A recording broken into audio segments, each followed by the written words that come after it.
Tere! Mina olen Teele ja räägin teile täna OIX ja Digitali töötajate iseteenindusest. Tegu on SaaS-lahendusega, mis on kaasaegne ja kasutajasõbralik ning aitab nutikalt ja paindlikult hallata personali tegevusi.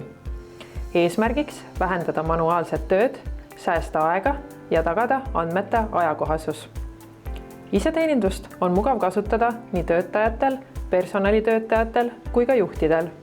See on kasutatav nii arvutis kui ka mobiiltelefonis ning see on kasutatav 5 keeles: eesti, inglise, vene, läti ja leedu keeles.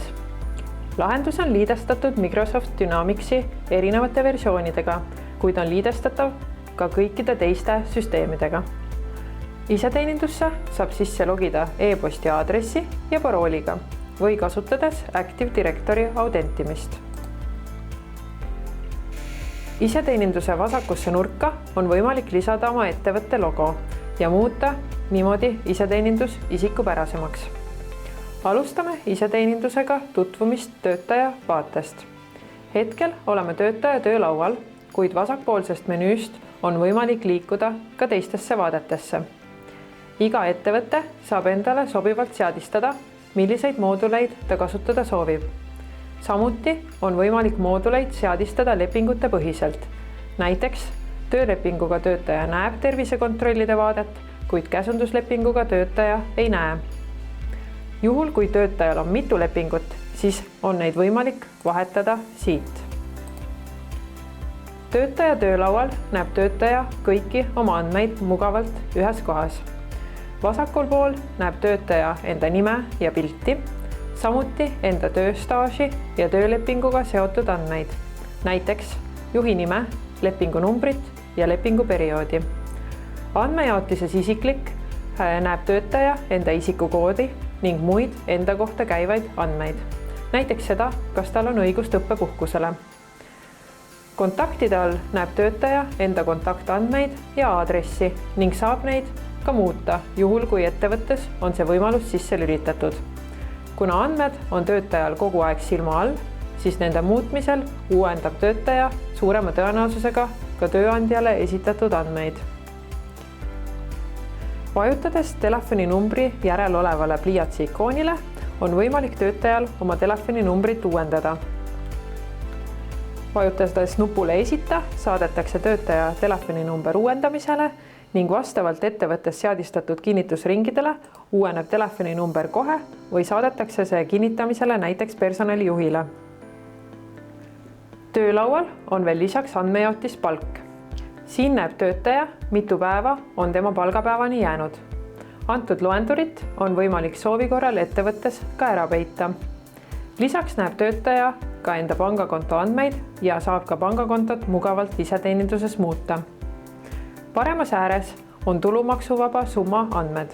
Ka tulumaksuvaba summat on võimalik muuta ning töötaja saab soovi korral ka enda tulumaksuvaba summa ajalugu vaadata.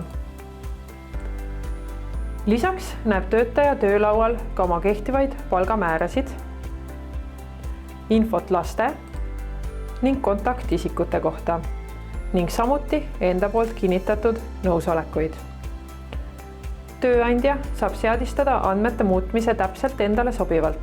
Vastavalt soovile on võimalik töötajale võimaldada tema nime, foto, koduse aadressi, telefoninumbri, e-posti aadressi, pangakontonumbri ja tulumaksuvaba summa muutmist. Lisaks saab tööandja määrata maksimaalse võimaliku tulumaksuvaba summa nii tavatöötajale kui ka pensionärile ning välistada selle, et töötaja sisestab liiga suure tulumaksuvaba summa.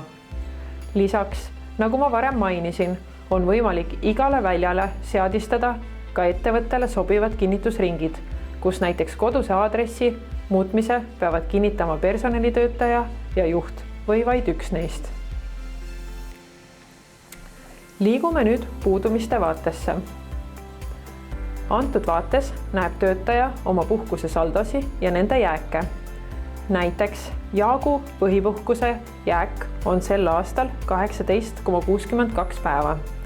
Töötaja saab esitada puhkuse taotluse, vajutades nupule Taotle. Avanenud aknas saab valida puhkuse liigi, sisestada puhkuse kuupäevad ning teha valiku, kas puhkusetasu soovitakse koos palgaga või mitte. Samuti on võimalik lisada asendaja, kui ettevõte on selle võimaluse sisse lülitanud.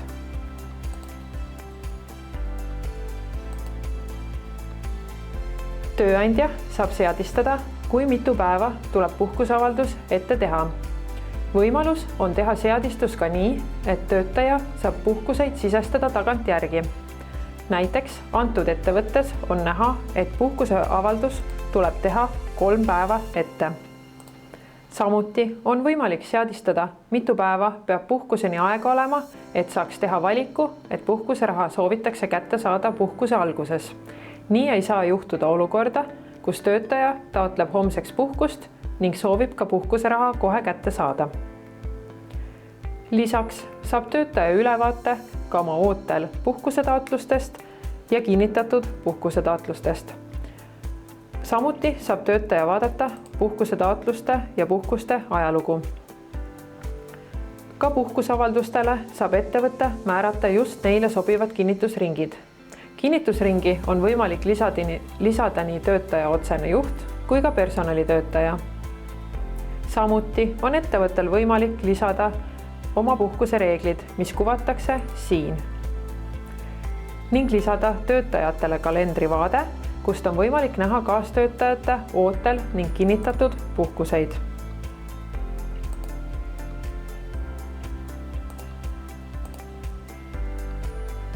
Täiendavalt on võimalik lisada ka meeldetuletus puhkuste kohta, mis saadetakse töötajale 2 nädalat enne tema puhkuse algust. Liigume edasi töötasude vaatesse. Kõik töötaja palgateatised on mugavalt ühes kohas koos ning tänu sellele ei ole enam vaja palgateatisi töötajale e-postile saata. Soovi korral on võimalik palgateatis töötajal ka alla laadida või printida. Palgateatised on sorteeritud aastate ja kuude kaupa. Liigume edasi seotud isikute vaatesse. Seotud isikute vaates saab töötaja lisada info oma laste ja kontaktisikute kohta ning saab lisatud isikutest ja nende andmetest ülevaate. Soovi korral on võimalik infot muuta ja kustutada. Nüüd näitan teile koolituste vaadet. Koolituste vaates kuvatakse töötajale info koolituste kohta, kus ta on osalenud. Andmed tulevad palgarakendusest ning ka andmete haldus toimub seal, kuid töötajal on võimalik lihtsasti antud andmetest ülevaade saada. Dokumentide vaates kuvatakse töötaja dokumentide info. Ka dokumentide jaotisel on töötaja jaoks informatiivne funktsionaalsus ning andmete haldus toimub palgarakenduses. Soodustuste vaates kuvatakse töötajale ülevaade talle määratud soodustustest, näiteks autosoodustus või tervisesoodustus. Tervisekontrollide vaates näeb töötaja endaga seotud tervisekontrollide infot, olgu selleks siis perioodiline tervisekontroll või näiteks puukentsefaliidi vastane vaktsiin. Kohustuste vaates saab töötaja ülevaate kokkulepetest tööandjaga. Näiteks on siia võimalik lisada täitelehe kinnipidamised ja ka koolituskokkulepped. Inventari vaates saab töötaja ülevaate talle väljastatud inventarist, näiteks mobiiltelefon, sülearvuti või kuvar. Olen teile nüüd näidanud iseteeninduse töötaja vaate erinevaid võimalusi ja liigume edasi personalitöötaja vaatesse.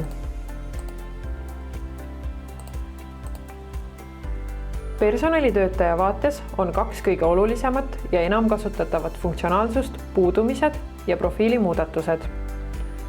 Vaatame kõigepealt puudumiste vaadet, mis on mõeldud puhkusetaotluste haldamiseks. Personalitöötaja näeb puudumiste järel kuvatava mummu peal, mitu taotlust ootab tema kinnitust. Siin näeb personalitöötaja töötajate puhkusavaldusi, mis on tema kinnituse ootel. Taotlusi on võimalik kinnitada ja tagasi lükata.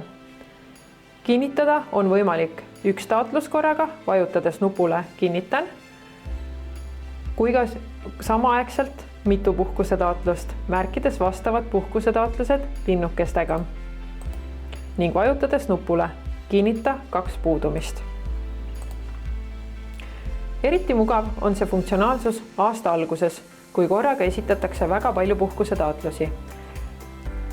Lisaks on personalitöötajal võimalik filtreerida ka juba kinnitatud ja tagasi lükatud taotlusi ning samuti vaadata juhi kinnituse ootel olevaid taotlusi, lisades linnuke kõik avatud puudumised ette. Lisaks on võimalik vajadusel puhkuseid otsida otsingufiltrite ja otsingu abil ning personalitöötaja jaoks on loodud ka vaade planeerimata puhkuste kohta.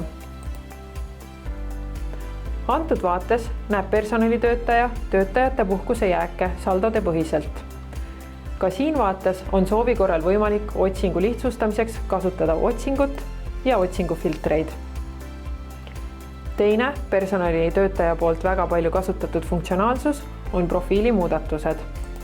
Siia vaatesse jõuavad kinnitamisele töötajate profiili muudatused, mille kinnitusringi on personalitöötaja määratud. Näiteks aadressi, telefoninumbri, tulumaksuvaba summa või pangakonto muudatus, aga ka laste ja kontaktisikute lisamine. Personalitöötaja saab mugavalt muudatusi kinnitada nii ükshaaval kui mitu muudatust korraga. Samuti saab ta muudatusi tagasi lükata ning vaadata nii juba kinnitatud kui tagasi lükatud muudatusi. Samuti on siin vaates olemas ka otsingufiltrid. Järgmisena liigume seotud isikute vaatesse. Personalitöötaja saab mugavalt ülevaate nii töötajate kontaktisikutest kui lastest. Kontaktisikute puhul kuvatakse töötaja ja tema kontaktisiku nimi, suhtetüüp, kontaktisiku e-posti aadress ja telefon ning samuti kontaktisiku lisamise ja muutmise kuupäevad. Otsingu abil on võimalik soovi korral otsida kindlat kontaktisikut ja tema andmeid. Laste puhul kuvatakse töötaja ja tema lapse nimi, lapse sugu, info, kas laps on ülalpeetav, lapse isikukood ja sünnikuupäev, juhul kui need on lisatud, ning samuti lapse vanus, kuupäev, millal info lisati ja millal viimati infot muudeti. Ka lapsi on võimalik otsingufiltrite abil otsida. Personalitöötaja seadete all on mitu võimalust. Vaatame kõigepealt puudumiste reegleid. Siin on võimalik sisestada ettevõtte puhkuse reeglid, mis kuvatakse töötajale puudumiste moodulis. Reegleid on igal ajal võimalik muuta. Seotud isikute seadistuste vaates on võimalik sisse või välja lülitada seotud isikute ja laste lisamise võimalus. Seadistuste vaates on võimalik peita palgapäeva loendur. Palgapäeva loendur on loendur, mis kuvatakse töötajale töölaual ja mis loeb päevi järgmise palgapäevani. Nõusolekute vaates on võimalik töötajatelt nõusolekuid küsida, näiteks isikuandmete haldamiseks. Selleks vajuta lisa uus nõusolek, vali ettevõte, lisa nõusoleku pealkiri, viide sellele, kirjeldus, määra, millistelt töötajatelt nõusolekut küsitakse, kas seda nõusolekut küsitakse sisselogimisel ja kas selle kohta on töötajatele vaja välja saata teavitus. Nõusolekute tabelist saad ülevaate nõusolekutest, saad neid muuta, vaadata ja kustutada ning näed ka, mitu inimest on juba nõusoleku andnud. Vajutades staatuse all olevale rohelisele ikoonile näed nimeliselt, kes on nõusoleku andnud ning näed ka nõusoleku andmise kuupäevi. Kustutatud nõusolekud lisatakse esialgu arhiivi ning need on võimalik sealt lõplikult kustutada. Olen teile teinud ülevaate peamistest iseteeninduste funktsionaalsustest, mida personalitöötaja kasutada saab ja liigume nüüd edasi juhi vaatesse.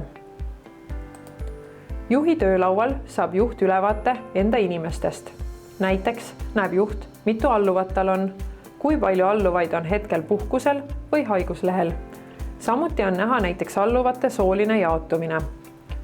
Juht saab vaadata töötajaid osakondade kaupa ning samuti saab ta ülevaate töötajate palgamääradest. Juht saab töölaual ülevaate ka tema kinnituse ootel puhkuse taotlustest ning tema poolt kinnitatud ning tagasi lükatud profiili muudatustest.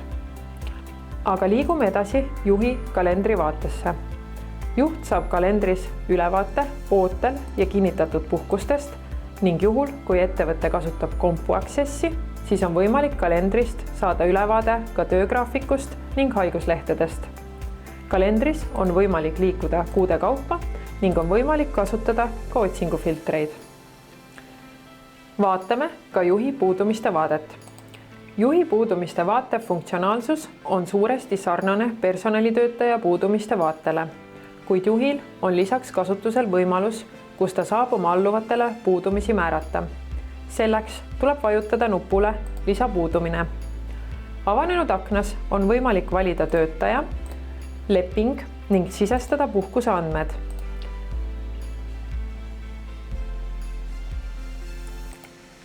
Juhi vaates on olemas ka profiili muudatuste kinnitamise leht. Siinne funktsionaalsus on täpselt sama kui personalijuhil. On võimalik kinnitada töötajate profiili muudatusi. Sellega on OIKS ja Digitali iseteeninduse tutvustus lõppenud. Kui see tekitas sinus huvi ja sulle tundub, et OIKS ja iseteenindus võiks lihtsustada sinu ettevõtte personalitegevuste haldamist, siis võta meiega julgelt ühendust ning asume tegutsema.